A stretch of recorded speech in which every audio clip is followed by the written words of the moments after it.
জীবনের মূল কষ্ট মায়ের প্রসব বেদনায়, সাত আসমান সাত জমিন তখন মায়েরই মাথায়। জীবনের মূল কষ্ট মায়ের প্রসব বেদনায়, সাত আসমান সাত জমিন তখন মায়েরই মাথা। কেমন মাকে কেমন আজি, কেমন মাকে কেমন আজি যাব আমি ভুলিয়া। ও আমার প্রাণের মা, মা গো মা, কোথায় গেলে মোরে ছাড়িয়া। জনম দুঃখী ইয়াতিম আমি, চাই না কেহ ফিরিয়া। আমি যখন ছিলাম আমার মায়েরই উদরে, চলাফেরা করতেন যে মা কত কষ্ট করে। আমি যখন ছিলাম আমার মায়ের উদরে, চলাফেরা করতেন যে মা কত কষ্ট করে। আমার সুন্দর মুখ দেখে মায়ের, আমার সুন্দর মুখ দেখে মায়ের ব্যথা দেয় যে ভাষায়া। ও আমার প্রাণের মা, মা গো মা, কোথায় গেলে মোরে ছাড়িয়া। জনম দুঃখী ইয়াতিম আমি, চাই না কেহ ফিরিয়া। আসলে মা বাবার খেদমতের দরকার আছে না নাই? জোরে বলেন আছে না নাই? শুধু খেদমত না, আসলে আপনি যদি আপনার বুকের চামড়া দিয়ে মার যদি এক জোড়া স্যান্ডেল বানাইয়া দেন, আর যদি পিঠের চামড়া দিয়ে এক জোড়া স্যান্ডেল বানাইয়া দেন, আর সে মা বাবা হাঁটতে হাঁটতে যদি স্যান্ডেল ক্ষয় করে ফেলে, তারপরও মা বাবার খেদমত শেষ হবে না। মা বাবার ঋণ শেষ করতে পারবো? এ কথা কি বিশ্বাস হয়? وَقَضَى رَبُّكَ أَلَّا تَعْبُدُوا إِلَّا إِيَّاهُ وَبِالْوَالِدَيْنِ إِحْسَانًا إِمَّا يَبْلُغَنَّ عِندَكَ الْكِبَرَ أَحَدُهُمَا أَوْ كِلَاهُمَا فَلَا تَقُل لَّهُمَا أُفٍّ وَلَا تَنْهَرْهُمَا وَقُل لَّهُمَا قَوْلًا كَرِيمًا। সুবহানাল্লাহ। আল্লাহ রাব্বুল আলামিন জানায়া দেন, হে বান্দা, আমি আল্লাহ ছাড়া অন্য কারো ইবাদত করতে পারবা না। ওয়াবিল ওয়ালিদাইনি ইহসান, এবং মা বাবার সঙ্গে সৎ আচরণ করো। কার সঙ্গে? মা বাবার সঙ্গে সৎ আচরণ করো। তার কারণ তোমার মা বাবা তোমার জন্য অনেক কষ্ট করেছে। কি বলেন, ঠিক না বেঠিক? সাহাবায়ে কেরাম জিজ্ঞাসা করেন, ইয়া রাসূলুল্লাহ, আমার খেদমত পাওয়ার অধিক যোগ্যকে? আল্লাহ রসুল বলে তোমার মা, আবারও বলে তারপর কি? আবারও বলে তোমার মা। আল্লাহ রসুলকে জিজ্ঞাসা করে তারপর কে? আবারও বলে তোমার মা। চতুর্থবার বলে তারপর কে? আল্লাহ রসুল বলে তোমার বাবা। জোরে বলেন সুবহানাল্লাহ। মার কথা কয়বার বলেছেন? জোরে বলতে হবে, কয়বার বলেছেন? তিনবার বলেছেন তার কারণ মা তোমাকে আমাকে 10 দিন মা পেটের মধ্যে ধারণ করেছে, মা খাইতেও পারে নাই, মা শুইতেও পারে নাই, মা বসতেও পারে নাই, মা ঘুমাইয়া গেছে। ঘুম থেকে উঠার সময় মাজার টেনে ধরেছে। কথা বলেন ঠিক না বেঠিক? আরে নবীর আশিক উম্মতের দল, তোমার আমার মা কি পরিমাণ কষ্ট করেছে যা বলার মতো ভাষা রাখি না। মার হঠাৎ করে যখন তোমার আমার প্রসব বেদনা শুরু হয়ে গেছে, হঠাৎ করে রাত্রি 12টার সময় গভীর আওয়াজ, পাশের বাড়ির ঘুম ভেঙে যায়, বলে কোথা থেকে আওয়াজ আসতেছে? কয় অমুকের স্ত্রীর প্রসব বেদনা শুরু হয়ে গেছে। কয় আমি তো একদিনও তার জবান থেকে কোনো আওয়াজ শুনি নাই। মহিলা পর্দা করে, একদিনও তার কণ্ঠের আওয়াজ শোনা যায় না। কিন্তু আজকে কি পরিমাণ ব্যথা! মহিলা বলে আপনারা পুরুষ মানুষ বুঝবেন না ব্যথা যে কি পরিমাণ হয়। সমস্ত পৃথিবীর ব্যথা এবং যন্ত্রণা যদি এক পাল্লায় রাখা হয়, আর মা যখন সন্তান প্রসব করে ওই ব্যথা যদি আর এক পাল্লায় রাখা হয়, মার প্রসব বেদনার পাল্লায় ভারী হয়ে যাবে। জোরে বলেন সুবহানাল্লাহ। ওরে নবীর আশিক উম্মতের দল, যখন একজন মা সন্তান যখন প্রসব করে, ভাবি ঘরের মধ্যে আছে বের করে দেয়, অন্যান্য মেহমান আছে সবাইকে বের করে দেয়, বলে আমার স্বামীকে ডাকো। স্বামী ঘরের মধ্যে আসার পর স্বামীর হাত জড়ায় ধরে বলে, ও স্বামী, আমি তোমার সঙ্গে অনেক বেয়াদবি করেছি, আমাকে মাফ করে দাও, আর আমি মনে হয় দুনিয়ার মধ্যে বাঁচবো না, আমাকে ক্ষমা করে দাও। আবার দিনদার স্বামী বলে, ও স্ত্রী আমার, তুমি ধৈর্য ধারণ করো, আমি আল্লাহর কাছে দোয়া করতেছি, মসজিদের মধ্যে সেজদায় পড়ে রব্বে কারিমের সঙ্গে কালেকশন লাগায়। স্বামী আমার মাওলাকে বলে, ও আল্লাহ, আমার স্ত্রীর প্রসব বেদনা সহজ করে দাও। যখন স্বামী দোয়া করে, আল্লাহ তাআলা ওই মার প্রসব বেদনা সহজ করে দেয়। সুবহানাল্লাহ। জোরে বলেন, মা কষ্ট করে কি করে না? এক আল্লাহর বান্দা, ঘটনা মনে পড়ে গেল, বলবো নি। হযরত আব্দুল্লাহ ইবনে মুবারক রাহমাতুল্লাহি আলাইহি একবার হজের মধ্যে গিয়ে তাওয়াফ করতেছে, সামনে দেখে এক আল্লাহর বান্দা, সে একটা মাথার মধ্যে ছুরি নিয়ে সেও তাওয়াফ করতেছে। আব্দুল্লাহ ইবনে মুবারক রাহমাতুল্লাহি আলাইহি মনে করেছেন, হয়তো মাথার মধ্যে হয়তো আলুর ঝুরি, হয়তো বা বেগুনের ঝুরি, হয়তো বা অন্যান্য কাঁচামালের ঝুরি, কিন্তু ঝুরি যদি মাটির মধ্যে রেখে দেয় কেউ তো হাত দিবে। সেটা হলো মক্কার মধ্যে, কেউ হাত দিবে? কেউ হাত দিবে না। কিন্তু এই আল্লাহর বান্দা মাথার মধ্যে ঝুরি নিয়া কেন তাওয়াফ করে? কারণ কি? ভাই জানতে বলো, ও ভাই, আপনার মাথার মধ্যে কি জানতে চায়?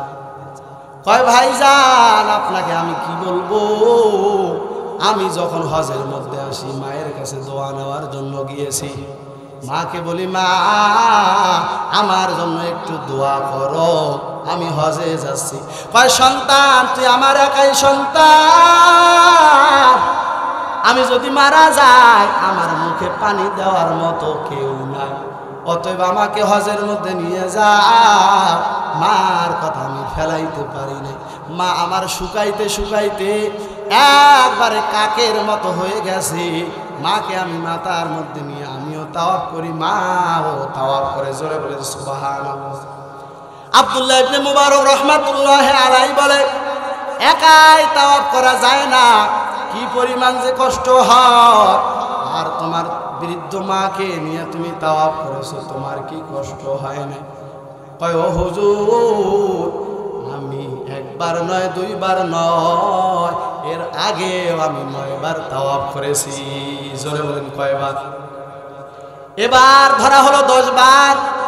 ও আব্দুল্লাহ ইবনে মুবারক হুজুর আমি যে আমার মাকে এতবার তাওয়াফ করলাম আমার মায়ের দুধের ঋণ কি শোধ হয় না?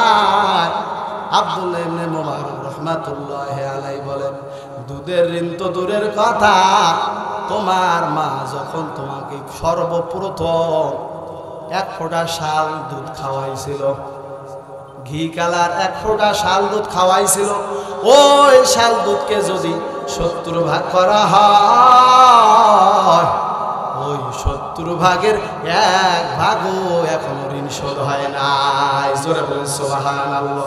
ওরে নবীর আশিক উম্মতের দল, তোমার মা 10 মাস 10 দিন গর্ভে ধারণ করেছে, আবার যখন সন্তান প্রসব করে কি যে যাতনা, আবার কি পরিমাণ রক্ত শরীর থেকে ঝরে যায়, মায়ের শরীরের মধ্যে কোনো পুষ্টি থাকে না, তারপরও তোমাকে আমাকে কখনো কষ্ট দিয়েছে। জোরে বলেন কষ্ট দিয়েছে। নিজে না খেয়ে নিজে খারাপ জায়গায় শুইয়া তোমাকে আমাকে ভালো জায়গায় শোয়াইছেন। জোরে বলেন সুবহানাল্লাহ। জোরে বলেন মা কষ্ট করছে কি করে নাই?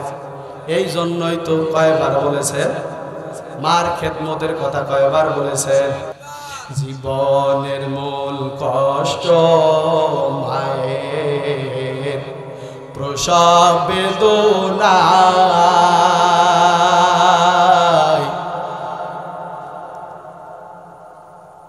27 মান 7 জমিন তখন মায়েরই মাথা, জীবনের মূল কষ্ট মায়ের প্রসব বেদনা, 27 মান 7 জমিন তখন মায়েরই মাথা। এমন মাকে কেমন আজি, এমন মাকে কেমন আজি যাব আমি ভুলিয়া, ও আমার প্রাণের মা, মা গো মা কোথায় গেলে মোরে ছাড়িয়া, জনম দুঃখী ইয়াতিম আমি চাই না কেহ ফিরিয়া, আমি যখন ছিলাম আমার মায়েরই উদরে, চলাফেরা করতেন যে মা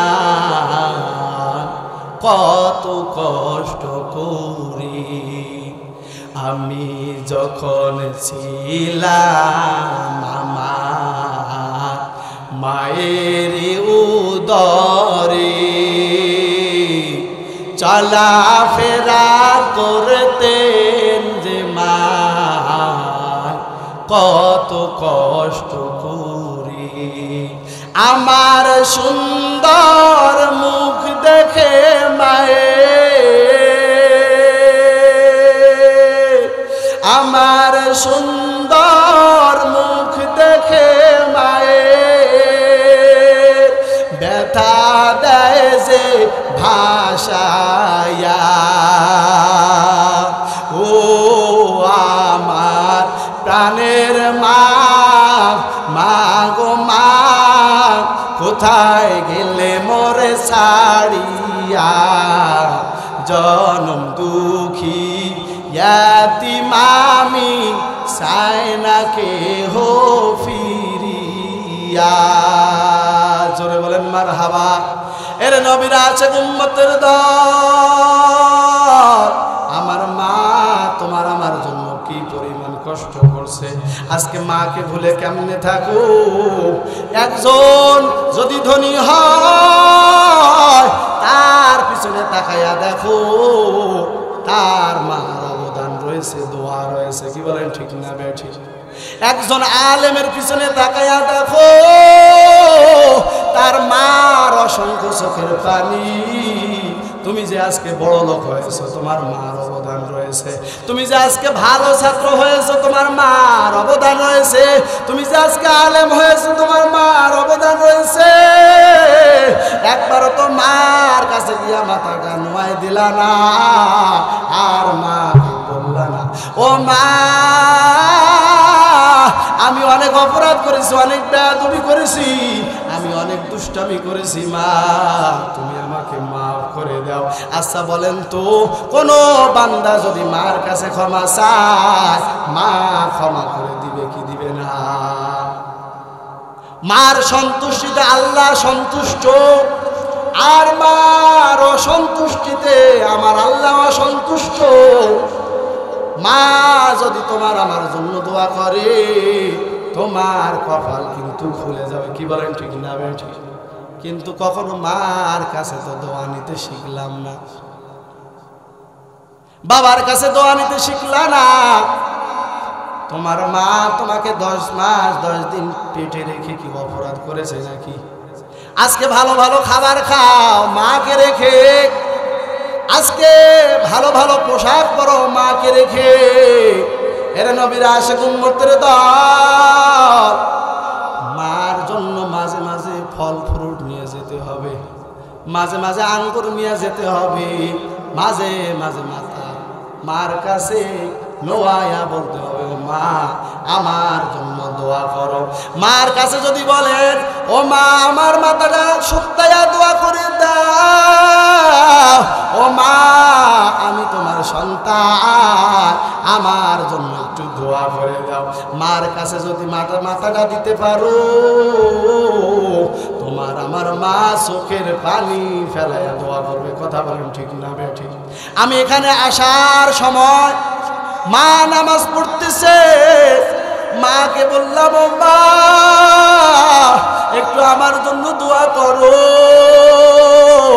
সঙ্গে সঙ্গে মা চোখের পানি ফেলায়া মাথাটা সুন্দরভাবে পোছায়া আমাকে দোয়া করে পাঠাইয়া দিল। রে বাবা, ওরে নবীর আশিক উম্মতের দল, মার হাত ধরে দোয়া নাও, মার পা ধরে দোয়া নাও, মার চেহারার দিকে তাকায়া দোয়া নাও, তাহলে তোমার আমল নামায় কবুল হজের সব দিয়ে দিবেন কি? জোরে বলেন, দিয়ে দিবেন কি? আল্লাহ রসুল বলেছেন, তোমরা মার দিকে একবার তাকাবা, মা একটা কবুল হজের সব দিয়ে দিবেন। বিশ্বাস কি হয়? সাহাবায়ে কেরাম বলেন, যদি 100 তাকায় 100 কবুল হজের সব কি আল্লাহ দিবেন? আল্লাহ রসুল বলে, একদিনের মধ্যে যদি 100 কেউ তাকায়, আমার আল্লাহ কবুল হজের সব দিয়ে দিবেন। জোরে বলেন সুবহানাল্লাহ। আচ্ছা, একটা হজ করতে গেলে লক্ষ লক্ষ টাকার প্রয়োজন, আবার কবুল হবে কিনা সন্দেহ আছে। কি বলেন ঠিক না বেঠি? কিন্তু মার চেহারার দিকে, মা তোমার কালো হোক, মা তোমার বুড়ি হোক, মা তোমার জুয়ান হোক, ওই মার দিকে যদি তুমি মায়ার দৃষ্টিতে তাকাও, তাহলে তোমার আমার আমল নামায় কবুল হজের সব দিয়ে দিবেন কে? জোরে চিল্লায় বলেন কে? আল্লাহ তাআলা দিয়ে দিবেন। কিন্তু আজকে তো দোয়া নিতেও পারলাম না, দোয়া দিতেও পারলাম না। কি বলেন ঠিক না বেঠি? আজকে আপনার আমার কপাল পুড়ে গেছে। এরে যুবক, আজকে তুমি তাকায়া দেখো, তোমার মতো কত যুবক ব্যবসা করে তারপরও নামাজ ছাড়ে না, এমন মানুষ আছে না নাই? তোমার মতো কত যুবক ওই নদীর মধ্যে মাছ ধরে তারপরও নামাজ ছাড়ে না। তোমার মতো কত যুবক রিক্সা ঠেলে তারপরও নামাজ ছাড়ে না। তোমার মতো কত যুবক ওই গাড়ির মধ্যে কাজ করে তারপরও নামাজ ছাড়ে না। দেখলে মনে হয় কত বড় মসজিদের ক্ষতি। কথা বলেন ঠিক না ঠিক? আজকে আমাদের শাহিন ইসলাম ভাই, সে কেমন ছিল আপনারা সবাই জানেন, কিন্তু আল্লাহ তাআলা চরমনায় গিয়ে হেদায়েত দান করেছে। আজকে দেখলে মনে হয় একটা অচেনা মানুষ দেখলে মনে করবে না জানি কোন মসজিদের ইমাম সাহেব। কথা বলেন ঠিক না বেঠিক? সে যদি পারে তুমি কেন পারো না? সে যদি নামাজ পড়তে পারে তুমি কেন পারো না? সে যদি মাথার মধ্যে টুপি রাখতে পারে তুমি কেন পারো না? হয়তোবা তোমার কপাল পুড়ে গেছে, হয়তোবা তোমার বদদোয়া লেগেছে মা বাবা, হয়তোবা আলেমের বদদোয়া নিয়েছো। সে যদি পারে তুমি কেন পারবা না? কথা বলেন ঠিক না বেঠিক? আজকে বিভিন্ন ভার্সিটির মধ্যে তাকাও, আজকে বিভিন্ন কলেজের দিকে তাকাও, আজকে ঢাকা শহরের মধ্যে তাকাও, চরমনায় গিয়েছে বেনামাজি হয়ে, কিন্তু আসার পর নামাজ নিয়ে সেখান থেকে ফিরেছে। জোরে বলেন সুবহানাল্লাহ। মাথার মধ্যে টুপি ছিল না, ও বাড়ির মধ্যে এসেছে, দাড়ি ছিল না, দাড়ি সহকারে জমিনের মধ্যে ফিরেছে। এ নবীর আশিক উম্মতের দল, সে যদি পারে তুমি কেন পারবা না? হয়তোবা তোমার কপাল পুড়ে গেছে। কি বলেন ঠিক না বেঠিক?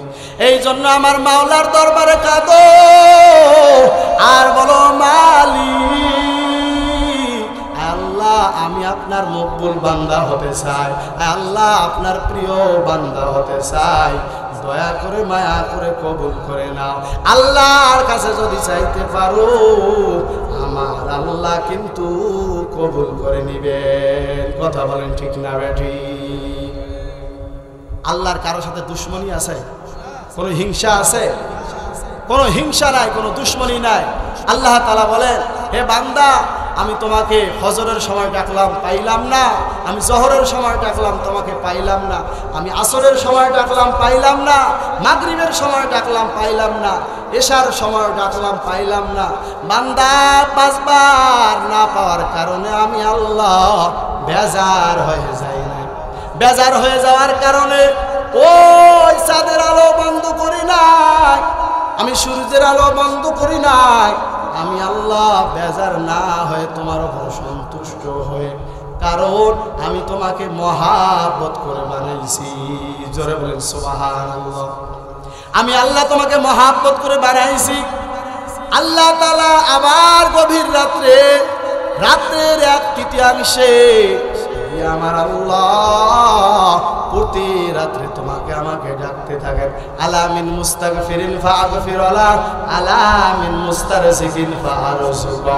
এ বান্দা তোমার রিজিকের দরকার আমার কাছে চাও, তোমার খাবারের দরকার আমি আল্লাহর কাছে চাও, তোমার গুনাহ হয়েছে আমি আল্লাহর কাছে ক্ষমা চাও, আমি আল্লাহ ক্ষমা করে দেওয়ার জন্য প্রস্তুত। জোরে বলেন সুবহানাল্লাহ।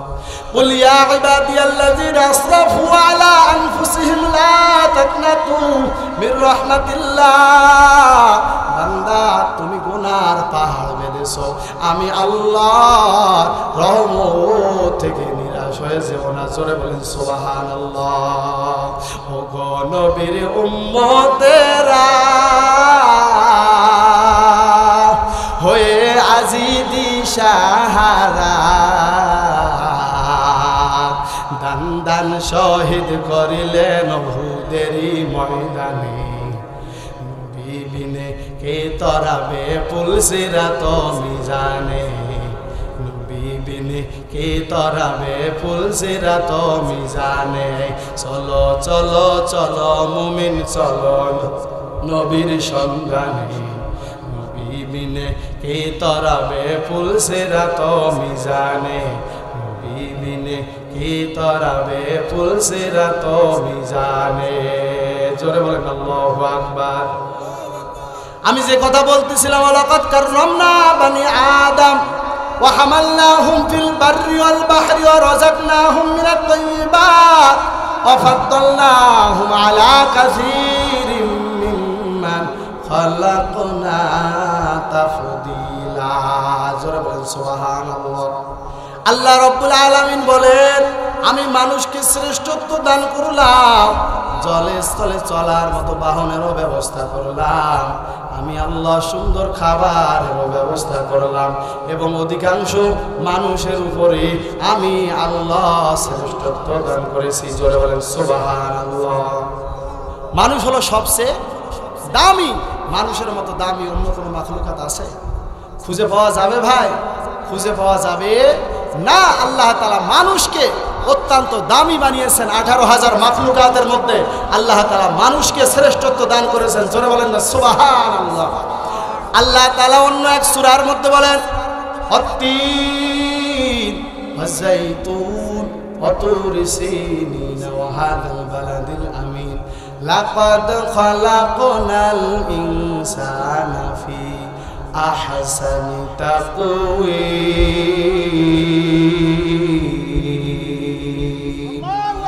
আল্লাহ তাআলা 4টা জিনিসের শপথ খেয়ে বলতেছেন, মানুষ তুমি বড় সুন্দর, তোমার মতো সুন্দর কেউ নাই।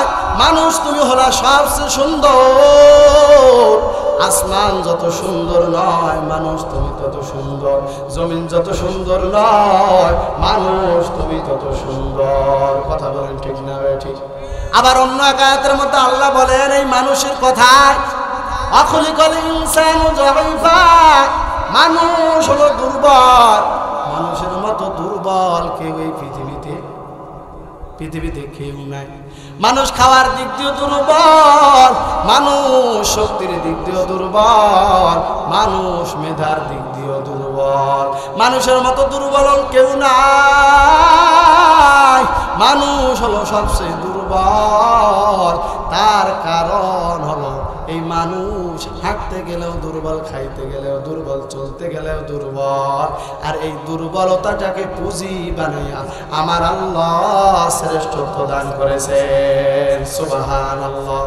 ওরে নবীর আশিক উম্মতের দল, আল্লাহ বলেন এই মানুষ হলো সবচেয়ে দামি, এই মানুষ হলো সবচেয়ে সুন্দর, এই মানুষ আবার হলো সবচেয়ে দুর্বল।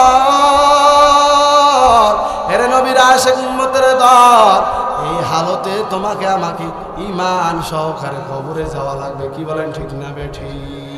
ইয়া আইয়ুহাল্লাযীনা আমানুত্তাকুল্লাহা হাক্কা তুকাতিহি ওয়া লা তামুতুন্না ইল্লা ওয়া আনতুম মুসলিমুন।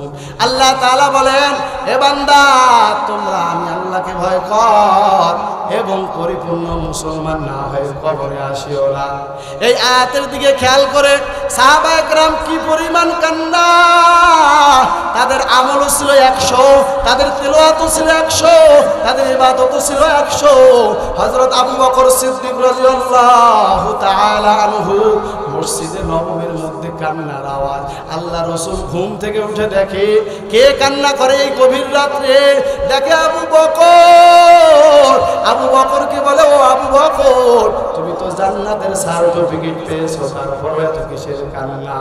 আল্লাহ সাহাবী বলেন ও রাসূল, আল্লাহ যদি আমাকে কিয়ামতের ময়দানে জিজ্ঞাসা করে ও আবু বকর তুমি আমি আল্লাহর কাছে এসেছো, যদি আমি বলি ও আল্লাহ ইবাদত নিয়ে এসেছি, রোজা নিয়ে এসেছি, দান সদকা নিয়ে এসেছি, আমার আল্লাহ যদি বলে রে আবু বকর এই দানের জন্য আমি আল্লাহ পাঠাই নাই, এই ইবাদতের জন্য আমি আল্লাহ পাঠাই নাই, আমি এই রোজার জন্য আমি আল্লাহ পাঠাই নাই, তখন আমি আবু বকরের কি অবস্থা হবে? জাহান্নামের ফেরেশতা আমাকে টেনে হেঁচড়ে জাহান্নামের দিকে নিয়ে যাবে। তারা জান্নাতের সার্টিফিকেট পেয়েও যদি তাদের এই চিন্তা হয়, তাহলে তোমার আমার নামাজ নাই, তোমার আমার ইবাদত নাই, তোমার আমার রোজা নাই, তোমার আমার ইবাদত বন্দি কিছুই নাই, যা আজকে ইবাদত করি তাও লোক দেখানো, তাহলে তাদের তুলনায় তোমার আমার কত পরিমাণ কান্না করা দরকার। কথা বলেন ঠিক না বেঠি? ওরে নবীর আশিক উম্মতের দল, এই দুনিয়া থেকে তোমাকে আমাকে চলে যাওয়া লাগবে। এই দুনিয়া থেকে ঈমান নিয়া, আমরা আমল নিয়া, 5 ওয়াক্ত নামাজ নিয়া, রাসূলের আদর্শ নিয়া, মা বাবার খেদমত নিয়া আমরা এ দুনিয়া থেকে কবরের দিকে রওনা হতে চাই। কারা কারা আমার সাথে একমত? দুহাত তুলে আমার আল্লাহকে দেখায় দেন। আল্লাহ আপনি আমাদের দোয়া কবুল করে দেন। আল্লাহ আর 5 ওয়াক্ত নামাজ ছাড়বো না, আর মা বাবার খেদমত ছাড়বো না, আর ইবাদত বন্দেগী ছাড়বো না, আর কখনো বিপদ করবো না। আল্লাহ তাআলা আপনি আমাকে খাঁটি গোলাম হিসাবে আমাদের সবাইকে কবরে যাওয়ার তৌফিক দান করুন। সকলে বলুন আল্লাহুম্মা আমিন। সম্মানিত হাজিরিন, আসলে আপনাদের সামনে আলোচনা করার মতো আমার যোগ্যতাও নেই। আসলে মা বাবার দোয়া